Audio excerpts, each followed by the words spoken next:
வணக்கம் ட்ரேடர்ஸ். இன்னைக்கு இந்த வீடியோல நம்ம என்ன பார்க்க போறோம்னா, 7ஆம் தேதி நமக்கு மார்க்கெட் என்ன நடந்திருக்கு அப்படிங்கிறத பார்க்க போறோம். ஸோ 7ஆம் தேதி மார்க்கெட் பார்த்தீங்கன்னா, பயங்கரமா டவுன்ஃபால் ஆயிருக்கு. ஸோ இது வந்து ரொம்ப ரொம்ப ஒரு பெரிய விஷயம். ஏன்னா, மார்க்கெட் வந்து மார்ச் மாசம் ஒரு 8% மேல மூவ் ஆச்சு. அப்போ இந்த 8% மூவ் ஆனதுல பாதி ஒரே நாள்ல கீழ விழுந்துருச்சு. ஸோ பயங்கரமான பியரிஷ் மூவ்மென்ட். ஸோ நம்ம ஏற்கனவே என்ன சொல்லியிருந்தோம் அப்படின்னா, மார்க்கெட் டவுன்ஃபால் அதாவது நம்ம வந்து நிஃப்டி 50 வந்து டவுன்ஃபால் ஆறதுக்கு சான்ஸ் இருக்கு அப்படின்னு சொல்லியிருந்தோம். ஆனா, அந்த டவுன்ஃபால் சான்ஸ் எதுவரைக்கும் இருக்கு அப்படிங்கிறத நம்ம ஏற்கனவே யோசிச்சிருந்தோம் அப்படின்னா, மார்க்கெட் வந்து இந்த 22,500 வரைக்கும் டவுன்ஃபால் ஆகலான்னு. ஸோ, இந்த 22,500 வந்து ஒரு நல்ல டவுன்ஃபால் தான். Almost like 2% downfall. ஸோ, ஒரு 2 வாரம், 3 வாரமா அதாவது ஒரு 10 ட்ரேடிங் செஷன்ல மார்க்கெட் மேல வந்தத, ஒரே ட்ரேடிங் செஷன்ல பிரேக் ஆகுமா அப்படின்னு யோசிச்சு தான் நம்ம என்ன சொல்லியிருந்தோம்னா, 22,500க்கு நமக்கு வந்து ரொம்ப ஸ்ட்ராங்கான சப்போர்ட் இருக்கு அப்படிங்கிறத நம்ம சொல்லியிருந்தோம். இதே மாரி நம்ம வந்து பேங்க் நிஃப்டில என்ன சொல்லியிருந்தோம் அப்படின்னா, மார்க்கெட் வந்து 22 ஐ மீன் 50,900 அதிலிருந்து டவுன்ஃபால் ஆகுறது ரொம்ப கஷ்டம்னு சொல்லியிருந்தோம். அங்கிருந்து டவுன்ஃபால் ஆனாலும் 50,200 தான் டவுன்ஃபால் ஆகும் அப்படிங்கிற மாரி நம்ம எக்ஸ்பெக்டேஷன் வச்சிருந்தோம். ஆனா பேங்க் நிஃப்டியுமே பார்த்தீங்கன்னா, ஆல்மோஸ்ட் லைக் நமக்கு வந்து ஒரு 4% டவுன்ஃபால் ஆயிருச்சு. அதே மாரி நிஃப்டி 50 பார்த்தீங்கன்னா 4 கூட கிடையாது. 4.8% இங்க பார்த்தீங்கன்னா தெரியும். ஓப்பனிங் பிரைஸ் இங்க இருந்திருக்கும். ஸோ 4.8% மார்க்கெட் வந்து டவுன்ஃபால் ஆயிருந்துருச்சு. அப்போ இந்த டவுன்ஃபால் வந்து ஒரு ரொம்ப ரொம்ப அன்எக்ஸ்பெக்டடான டவுன்ஃபால். ஸோ இதுல நெறைய பேர் லாஸ்ல ஆயிருந்திருப்பாங்க. ஸோ என்னன்னா, கால் ஆப்ஷன்ஸ் ஹோல்ட் பண்ணியிருந்தவங்க கண்டிப்பா பயங்கர லாஸ்ல போயிருந்திருப்பாங்க. புட் ஆப்ஷன்ஸ் ஹோல்ட் பண்ணியிருந்தா, உங்களுக்கு வந்து ப்ராஃபிட்ஸ் கொஞ்சம் அதிகமாக இருந்திருக்கும். ஸோ, இது வந்து ரொம்ப முக்கியம். அண்ட் நம்மளோட ஃபாலோவர் என்ன சொல்லியிருந்தார்ன்னா, கிஃப்ட் நிஃப்டி நீங்க ஏன் பார்க்கறதில்லன்னு. ஆக்சுவலி அவர் சொன்னது ரொம்ப ரொம்ப முக்கியமான பாயிண்ட். கிஃப்ட் நிஃப்டின்னு பார்த்தீங்கன்னா, நமக்கு வந்து கிஃப்ட் நிஃப்டியோட அனாலிசிஸ் நமக்கு இன்னைக்கு நான் சொல்றது ரொம்ப முக்கியம். காரணம் என்னன்னா, கிஃப்ட் நிஃப்டி வந்து ஆல்மோஸ்ட் லைக் 24 ஹவர்ஸ் ஓப்பன் ஆகி தான் இருந்திருக்கும். ஸோ, கிஃப்ட் நிஃப்டி வந்து வெள்ளிக்கிழமை நம்மளோட இந்தியன் மார்க்கெட் க்ளோஸ் ஆகும்போது எந்த நிலைமையில இருந்துச்சோ, அங்கருந்து திங்கட்கிழமை கிஃப்ட் நிஃப்டி ஓப்பன் பண்ணும்போது பார்த்தீங்கன்னா, அதே 4% டவுன்ஃபால் ஆயிருந்திருக்கு. ஸோ, இந்த ஒரு 4.3% கிஃப்ட் நிஃப்டில டவுன்ஃபாலும், நம்ம நிஃப்டி 50ல பார்த்தீங்கன்னா 4.8%. ஸோ, கொஞ்சம் நம்ம இந்த 4.8% ஓப்பனிங் பிரைஸ் கிட்ட வச்சோம்னா 3.8%. ஸோ, ஆவரேஜா பார்த்தோம்னா 4.3% நிஃப்டில டவுன்ஃபால் ஆயிருக்கு. அத எப்பயுமே கிஃப்ட் நிஃப்டி இந்த கிஃப்ட் நிஃப்டிங்கிறது என்னன்னா, மார்க்கெட் வந்து ஆல்மோஸ்ட் இப்பயும் கூட ஓப்பனா தான் இருக்கும். ஸோ, காலையில நமக்கு வந்து 2:30க்கு மிட் நைட்ல 2:45க்கு ஓப்பன் ஆகி மார்க்கெட், நைட் வந்து ஆ ஒ 11, 11:30 வரைக்கும் மார்க்கெட் போகும். ஸோ, இதுதான் வந்து கிஃப்ட் நிஃப்டியோட ஒரு இம்பார்ட்டன்ஸ். அப்ப இந்த கிஃப்ட் நிஃப்டினா என்ன அப்டின்னா, ஆ அத வந்து இது வந்து நிஃப்டியோட இன்னொரு எக்ஸ்சேஞ்ச் இருக்கு. எங்கன்னா குஜராத்ல இருக்கு. இந்த கிஃப்ட் அப்படிங்கிறது வந்து குளோபல் இன்ஃப்ராஸ்ட்ரக்சர் டெவலப்மென்ட் ஃபவுண்டேஷன் சொல்லிட்டு குஜராத்ல இருந்து ஒரு முக்கியமான ஒரு ஐடி சென்டர் இருக்கு. அந்த ஐடி சென்டர்ல இருக்க நிஃப்டி தான் ஆப்பரேட் பண்றாங்க. அண்ட் இது வந்து கிஃப்ட் நிஃப்டி ஆல்மோஸ்ட் 24/7 ஓப்பன் ஆயிருக்கும். 24/7 கிடையாது. ஒரு 23 மணி நேரம், 23 1/2 மணி நேரம் மார்க்கெட் வந்து ஓப்பன் ஆயிருக்கும். ஸோ அந்த ஒரு காரணங்கள்னால நமக்கு பார்த்தோம்னா, கிஃப்ட் நிஃப்டி வந்து ஒரு குளோபல் மார்க்கெட்டோட சினாரியோவ இந்தியன் மார்க்கெட்ல எப்படி அஃபெக்ட் ஆகுதுங்கிறத முன்னாடியே காமிச்சிரும். அண்ட் நம்ம அந்த ஃபாலோவர் சொன்னாரு. ஸோ அதுக்கப்புறம் தான் சரி கிஃப்ட் நிஃப்டியும் நமக்கு வந்து அதாவது நம்ம வியூவர்ஸ்க்கு சொன்னா கொஞ்சம் யூஸ்ஃபுல்லா இருக்கும் அப்படிங்கிறது தெரிஞ்சு, அவருக்கு ரொம்ப ரொம்ப நன்றி. ஸோ அப்ப இந்த கிஃப்ட் நிஃப்டில எவ்வளோ டவுன்ஃபால் ஆயிருக்கோ, வெள்ளிக்கிழமை பார்த்தீங்கன்னா, அதாவது 3:30க்கு நம்மளோட இந்தியன் மார்க்கெட் மூடும்போது என்ன மாரி டவுன்ஃபால் ஆயிருக்கோ, அங்கருந்து அதுக்கப்புறம் பார்த்தீங்கன்னா, வெள்ளிக்கிழமை ஒரு 2:30 வரைக்கும் போச்சு. அப்புறம் சனிக்கிழமை லீவு. அதே மாரி திங்கட்கிழமை காலையில 6:30க்கே மார்க்கெட் ஓப்பன் ஆயிரும். ஸோ அப்போ இந்த நம்ம ப்ரீ மார்க்கெட் பார்க்கும்போது, இத நம்ம பார்த்தோம்னாலும் ரொம்ப யூஸ்ஃபுல்லா இருக்கும். ஸோ, இப்போ கிஃப்ட் நிஃப்டில எவ்வளவு பெர்சன்டேஜ் டவுன் இருக்கோ, அதே தான் நம்ம இந்தியன் மார்க்கெட்ல நம்ம நிஃப்டி 50லயும் டவுன்ஃபால் ஆயிருந்துச்சு. அப்போ இந்த டவுன்ஃபால்ல இருந்து மார்க்கெட் வந்து என்ன பிரச்சனை அப்டின்னா, இந்த ஒரு 4% டவுன்ஃபால் ஆயிருச்சு நிஃப்டி 50ல ஓகே. அதே மாரி நம்மளோட பேங்க் நிஃப்டில பார்த்தீங்கன்னா, அதே மாரி ஒரு 4% டவுன்ஃபால் ஆயிருந்துச்சு. அப்போ இந்த 2மே வந்து ரொம்ப ரொம்ப ஒரு முக்கியமான விஷயம். அப்போ நம்ம பிரைஸ் ஆக்ஷன்ஸ் பார்க்கும்போது 2மே பார்த்தீங்கன்னா, டெத் கிராஸ்ல வந்துருச்சு. அதாவது டெத் கிராஸ்னா என்னன்னா, 50 சிம்பிள் மூவிங் ஆவரேஜும், 200 சிம்பிள் மூவிங் ஆவரேஜும் கீழ கிராஸ் ஆகுது. அண்ட் இது வந்து நான் ஒரு லாங் டெர்ம் பெர்ஸ்பெக்டிவா தான் பார்க்குறேன். ஏன்னா, நம்ம வந்து ஒரு 15 மினிட்ஸ் கேண்டில் வச்சிருக்கோம். இப்போ 15 மினிட்ஸ் கேண்டில்னா, ஒரு நாளைக்கே வந்து பார்த்தீங்கன்னா, ஆல்மோஸ்ட் லைக் 18, 20 கேண்டில் தான் வரும். அப்போ நான் வந்து 50 சிம்பிள் மூவிங் ஆவரேஜ்னா 50 கேண்டில் எடுக்கும். அப்படின்னா ஒரு 5 நாளோட இது.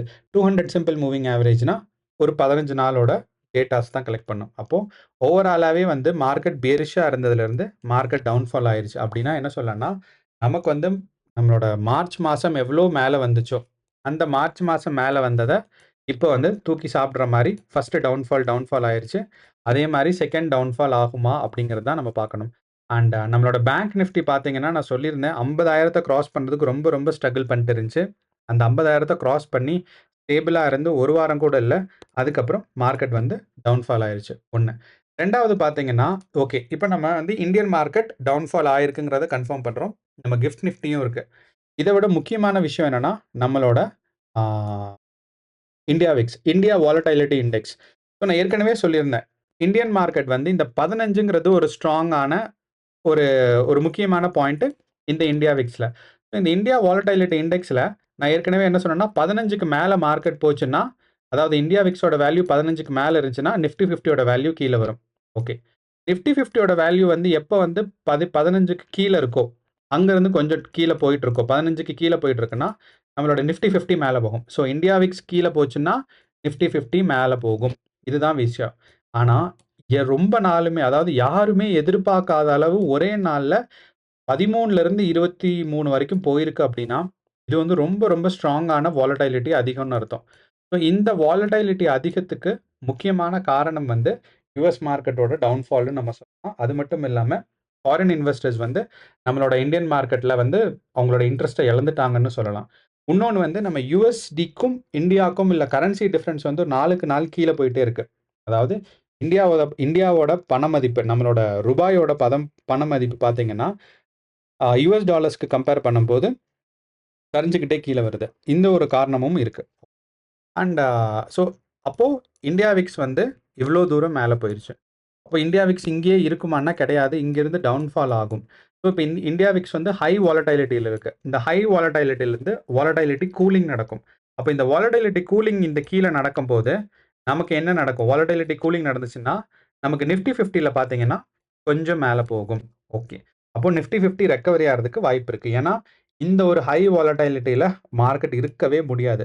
15க்கு மேல இருந்தாவே ரொம்ப ஹை வாலடைலிட்டி. அப்போ நாளைக்கு வந்து நம்மளோட மார்க்கெட் வந்து டவுன்ஃபால் ஆறதுக்கு, அதாவது நிஃப்டி 50லிருந்து சாரி இந்தியா விக்ஸ் வந்து டவுன்ஃபால் ஆறதுக்கான வாய்ப்பு இருக்கு.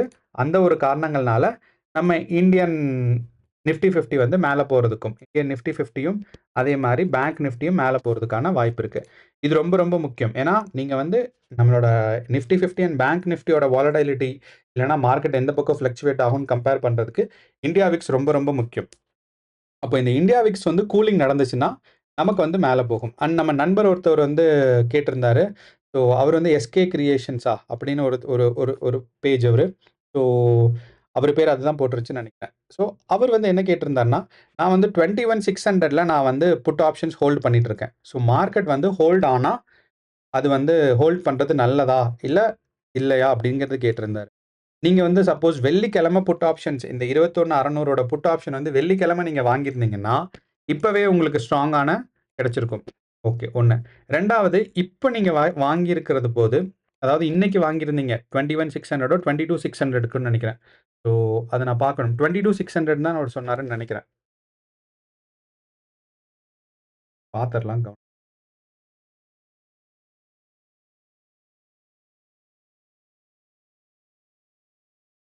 22,600 இல்ல. ஒரு 21,600. ஸோ 21,600ஓட புட் ஆப்ஷன் என் கையில இருக்கு. இத நான் ஹோல்ட் பண்ணவா? வேண்டாமான்னு. ஆக்சுவலி பிரச்சனை என்னன்னா, பிரீமியம் வந்து இப்போ உங்களுக்கு கம்மியா கிடைச்சிருந்திருக்கும் ப்ராஃபிட்ல. ஏன்னா, இன்னைக்கு பொசிஷன்ஸ் கம்பேர் பண்ணும்போது உங்களுக்கு வந்து பிரீமியம் கம்மியா கிடைச்சு, நீங்க கொஞ்சம் ப்ராஃபிட்ல இருக்கிறதுக்கான வாய்ப்பு இருக்கு. இது வந்து நீங்க திங்கட்கிழமை வாங்கியிருந்தா.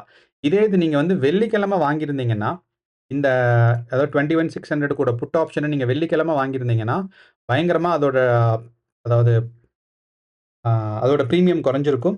ஸோ அப்படிங்கிறனால இப்பயே நீங்க வந்து ப்ராஃபிட்ல இருந்திருப்பீங்க. ஸோ இந்த 21,600க்கு இப்பவே ப்ராஃபிட்ல இருக்கும். ஆனா நாளைக்கு 100% மார்க்கெட் வந்து மேல போறதுக்கான வாய்ப்பு இருக்கு. கொஞ்சமாவது. அப்படிங்கிறனால ஏன் சொல்றேன்னா, நம்மளோட இந்தியா விக்ஸ் இவ்ளோ தூரத்தில இருக்கவே கூடாது. கண்டிப்பா 22ல இருக்குன்னா இந்தியா விக்ஸோட வேல்யூ 100% கீழ இறங்கும். ஏன்னா 15 தான் ஒரு ஆவரேஜ். இங்க இருந்த ஆவரேஜ்ல ரொம்ப ரொம்ப மேல இருக்குங்கிறனால 100% இந்தியா விக்ஸ் கொஞ்சம் கீழ இறங்கும். ஸோ இந்தியா விக்ஸ் வந்து இதுக்கு பேர் ஹை வாலடைலிட்டிலேருந்து லோ வாலடைலிட்டிக்கு வரும். ஸோ இந்தியா விக்ஸ் வந்து கூலிங்க்கு வாய்ப்பு இருக்கு. அப்ப இந்த இந்தியா விக்ஸ் வந்து கூலிங்க்கு வாய்ப்பு இருக்கும்போது என்னன்னா, நம்மளோட அதாவது ஸ்டாக் மார்க்கெட் மேல போகலைன்னா கூட, உங்களோட பிரீமியம் பிரைஸ் வந்து மேல போகும். ஸோ அந்த ஒரு காரணத்தினால நீங்க வெள்ளிக்கிழமை வாங்கியிருந்தீங்கன்னா ஹோல்ட் பண்ணலாம். அதே சமயம் நீங்க வந்து திங்கட்கிழமை வாங்கியிருந்தீங்கன்னா ஹோல்ட் பண்றதுல 50-50 ரிஸ்க் இருக்கு. இதுதான் நான் சொல்லுவேன். ஓகே. அப்போ நம்மளோட இந்தியன் மார்க்கெட் டவுன்ஃபால் ஆயிருந்தாலும், நம்ம இந்தியா விக்ஸோட பொசிஷன்ஸ் வச்சும் பார்த்தாலும், நமக்கு வந்து மார்க்கெட் மேல போறதுக்கான வாய்ப்பு நெறையா இருக்கு. ஓகே. அடுத்து நம்மளோட யுஎஸ் மார்க்கெட்டோட இண்டெக்ஸஸ் இருக்கு. அதையும் நம்ம பார்த்துரலாம். ஏன்னா யுஎஸ் மார்க்கெட் ஓப்பன் ஆயிருச்சு. நீங்க பார்த்தீங்கன்னா தெரியும். யுஎஸ் மார்க்கெட் வந்து நமக்கு வெள்ளிக்கிழமை முடியும்போது, அவங்களுக்கு வந்து மார்க்கெட் டவுன்ஃபால் ஆயிருந்துச்சு. அதுக்கப்புறம் யுஎஸ் மார்க்கெட் இன்னைக்கு ஒரு ரெக்கவரி இருக்கு. ஸோ எவ்வளோன்னா, ஒரு 1% ஆல்மோஸ்ட் லைக் 4% வந்து அவங்களுக்கு வந்து கேப் டவுன் இருந்துச்சு. அண்ட் இத வந்து இப்ப யுஎஸ் மார்க்கெட் ஓப்பன் தான். ஸோ வீடியோ கொஞ்சம் லேட்டா ரெக்கார்ட் பண்றனால, இப்ப யுஎஸ் மார்க்கெட் ஓப்பன். அப்ப இந்த 4% டவுன்ஃபால நீங்க நல்லா கவனிச்சிருந்தீங்கன்னா தெரியும். இந்தியன் மார்க்கெட்லயும் 4% டவுன்ஃபால், யுஎஸ் மார்க்கெட்லயும் 4% டவுன்ஃபால். அப்ப இந்த 4% டவுன்ஃபால்ல யுஎஸ் மார்க்கெட் பார்த்தீங்கன்னா ரெக்கவரி ஆயிடுச்சு. அப்போ இந்த ரெக்கவரி ஆனதுல நமக்கு வந்து ரொம்ப ரொம்ப முக்கியம். ஸோ ரெக்கவரி ஆகி ஆல்மோஸ்ட் லைக் பார்த்தீங்கன்னா, இப்போ வந்து ரெக்கவரி ஃபேஸ்ல தான் இருக்கு. ஸோ அப்போ இந்த டவுன்ஃபால்ல ரெக்கவரி ஆயிருக்குங்கிறனால, நம்மளும் நம்மளோட டவுன்ஃபால ரெக்கவரிக்கு எக்ஸ்பெக்ட் பண்ணலாம். ஸோ ஒரு 2 நாள்ல மார்க்கெட் வந்து இந்த டவுன்ஃபால மேலருந்து எக்ஸ்பெக்ட் ஆயிரும். ஓகே. இத நம்ம வந்து கன்ஃபார்ம் பண்றதுக்கு என்ன பண்ணலான்னா, நம்ம நண்பர் சொன்ன மாரி நம்மளோட கிஃப்ட் நிஃப்டியோட டேட்டா பார்த்தோம்னா, நமக்கு வந்து பார்த்தீங்கன்னா, கிஃப்ட் நிஃப்டியோட டேட்டால ரெக்கவரி ஃபேஸ் ஆரம்பிச்சிருச்சு. 4% டவுன்ஃபால் ஆச்சு. இந்த 4%லேருந்து கரண்ட்டே ஒரு 2% ஏற்கனவே கெயின் ஆயிருச்சு. ஸோ இந்த ஒரு காரணங்கள்னால, நாளைக்கு நம்மளோட நிஃப்டி 50 அஸ் வெல் அஸ் நம்மளோட பேங்க் நிஃப்டி வந்து கொஞ்சம் ரெக்கவரி ஆகும். மினிமம் ஒரு 2% ஆவது ரெக்கவரிக்கு வாய்ப்பு ரொம்ப ரொம்ப சிறப்பா இருக்கு. இதுதான் வந்து நம்மளோட வீடியோட கன்க்ளூஷன். யூசுவலா நான் வந்து ஆப்ஷன் சார்ட் ஓப்பன் செயினையும் ஓப்பன் இன்ட்ரெஸ்ட்டையும் ஆப்ஷன் செயினையும் நான் பார்ப்பேன். ஆனா இன்னைக்கு நான் பார்க்கல. காரணம் என்னன்னா, இந்த வாலடைலிட்டிஸ் ரொம்ப ரொம்ப அதிகமா இருக்கங்கிறனால, அந்த ஓப்பன் ஓப்பன் இன்ட்ரெஸ்ட் டேட்டாவும், ஆப்ஷன் செயினும் பார்த்தீங்கன்னா, உங்களுக்கு வந்து கிளியரான இது குடுக்காது. டேட்டா குடுக்காது. ஸோ அதனால நம்ம இன்னைக்கு 3 விஷயத்த யூஸ் பண்ணிட்டுருக்கோம். பிரைஸ் ஆக்ஷன்ஸ் நமக்கு வந்து நிஃப்டி 50லயும், பேங்க் நிஃப்டிலயும் பார்த்தாவே தெரிஞ்சிருச்சு. டவுன்ஃபால் தான் ஆயிருக்குன்னு. நம்ம எக்ஸ்ட்ராவா கிஃப்ட் நிஃப்டியோட டேட்டாவா ரெக்கவரி ஆகுறதுக்கான சான்சஸ் இருக்கிறத கண்டுபிடிச்சிருக்கோம்.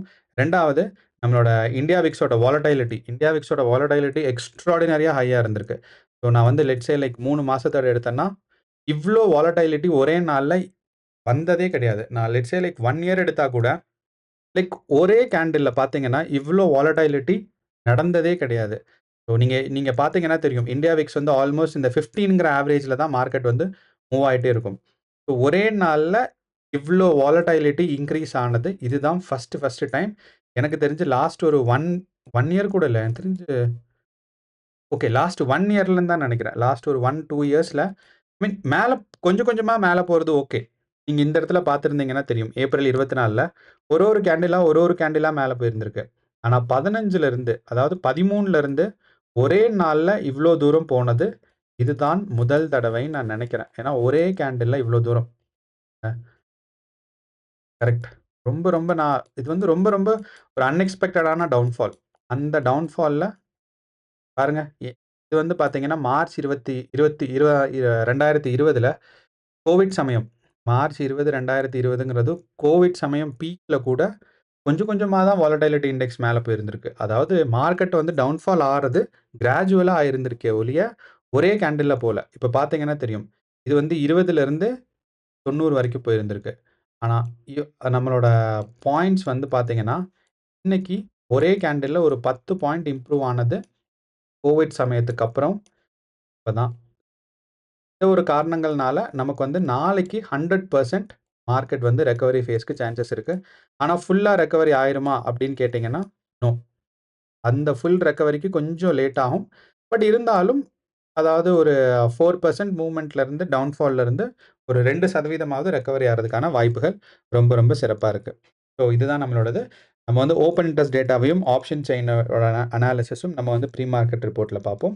அண்ட் கொஞ்சம் கேர்ஃபுல்லா ட்ரேட் பண்ணுங்க இந்த வீக்கு. ஏன்னா வாலடைலிட்டி அதிகமா இருக்கிறனால, கூல் ஆறதுக்கு கொஞ்சம் டைம் ஆகும். ஸோ இந்தியா விக்ஸ் வந்து ஹை வாலடைலிட்டிலருந்து ஒண்ணா இங்கேருந்து மேல போகணும். இல்லன்னா டவுன்ஃபால் ஆகணும். ஸோ இந்தியா விக்ஸோட ஹை வாலடைலிட்டி கூலிங்க்காக ரொம்ப ரொம்ப சான்சஸ் இருக்கு. ஸோ அந்த ஒரு ஃபேஸ் வர வரைக்கும் கேர்ஃபுல்லா ட்ரேட் பண்ணுங்க. அவுட் ஆஃப் த மனில எடுக்காதீங்க. அண்ட் 21,600 வந்து இந்த மணி புட்டு தான். பட் இருந்தாலும் இன்னையோட நிலைமையில பார்க்கும்போது 50-50 சான்சஸ் இருக்கு. சப்போஸ் நீங்க ஃப்ரைடேவோ இல்ல அதுக்கு முதல் வாரமோ எடுத்திருந்தீங்க அப்படின்னா, கண்டிப்பா உங்களுக்கு இப்பவே ரொம்ப ப்ராஃபிட்ல இருக்கும். நீங்க கேர்ஃபுல்லா ட்ரேட் நன்றி, வணக்கம்.